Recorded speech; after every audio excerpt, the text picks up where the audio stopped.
ADG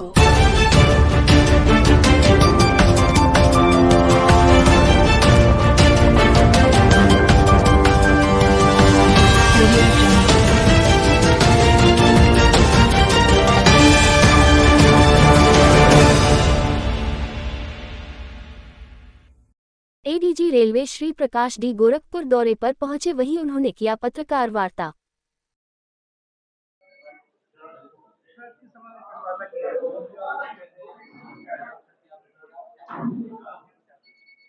ADG GRP के कार्यभार ग्रहण करने के बाद प्रथम बार मैं गोरखपुर दौरे पर आया हूं।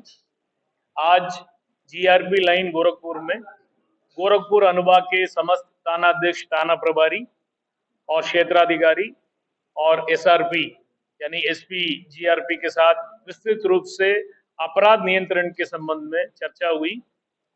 रेलवे से संबंधित अपराध को कैसे नियंत्रित करें, इस संबंध में हम लोगों ने कार्य योजना बनाने के लिए मैं निर्देश दिया हूं।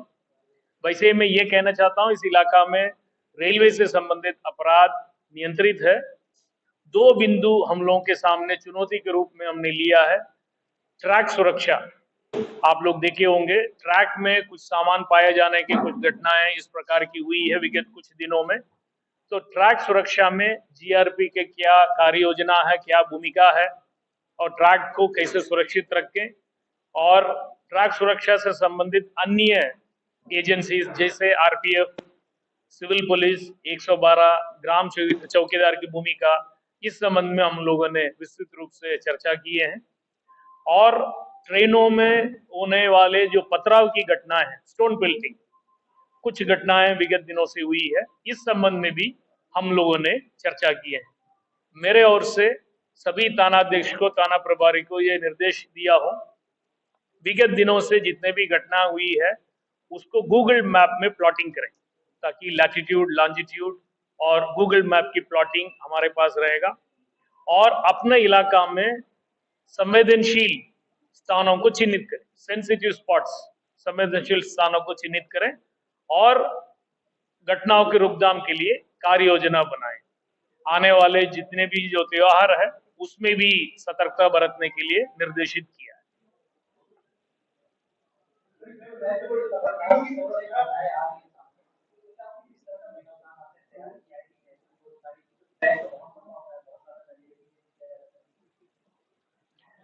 आप सही कह रहे हैं, पूरे उत्तर प्रदेश में 16,000 किलोमीटर ट्रैक है जीआरपी यूपी के पास। जैसे मैंने कहा था, जितने भी सुरक्षा से संबंधित विभाग है, आरपीएफ है, रेलवे है, जीआरपी हम लोग है, सिविल पुलिस, 112 और जनता का सहयोग भी हम ले रहे हैं। मैं आपके जरिए भी आम जनता से मैं अनुरोध करना चाहता हूं, ट्रैक में, पटरी में लकड़ी, पत्थर या लोहे का कोई चीज इस प्रकार के रखने का कोई व्यक्ति कोशिश कर रहा हो या रख रहा हो,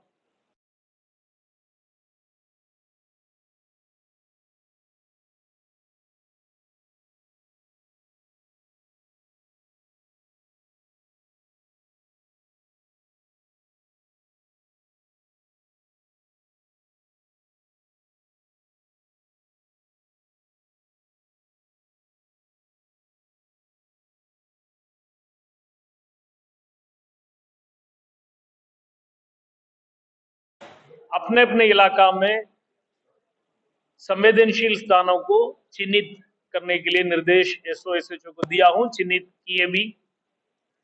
और रेलवे के पटरी के दोनों तरफ रहने वाले जो व्यक्ति है, गांव है, कस्बा है, उसको भी हम लोगों ने देखा है।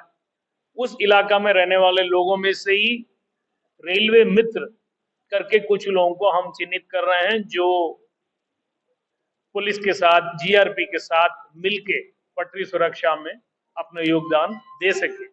मुझे उम्मीद है जीआरपी के इन सभी पहलुओं की वजह से पटरी सुरक्षा में गुणवत्ता आएगी, एक सुधार आएगा और पटरी को सुरक्षित रखने में हम लोग सफल होंगे।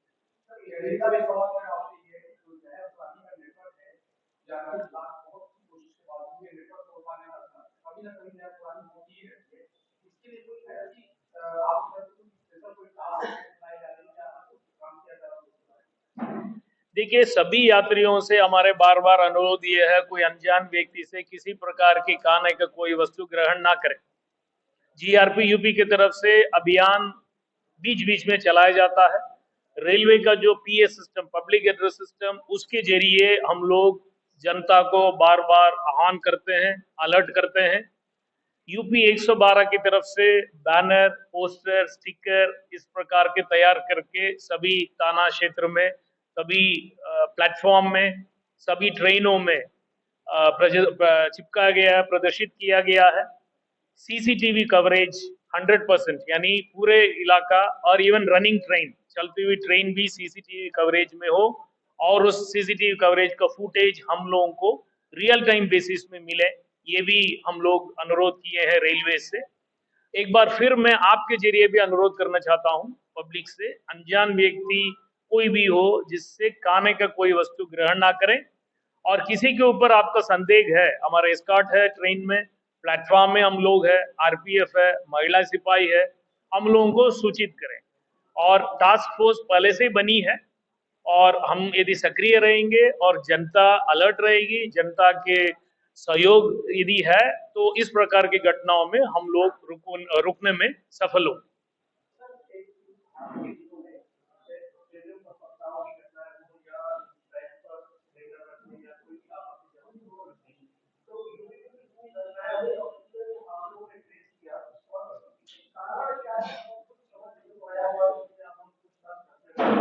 देखिए, ये मैं कहना चाहता हूं, वर्ष 2024 में 36 जगहों में 36 घटना हमारे पास रिकॉर्डेड है। 36 जगहों में ट्रैक में कोई पत्थर या लकड़ी या इस प्रकार की आपत्तिजनक वस्तु रखने का घटनाएं घटित हुई। मैं ये कहना चाहता हूं, प्रत्येक घटना को हम लोगों ने गंभीरता से लिया। पटरी सुरक्षा, यात्री सुरक्षा, रेलवे की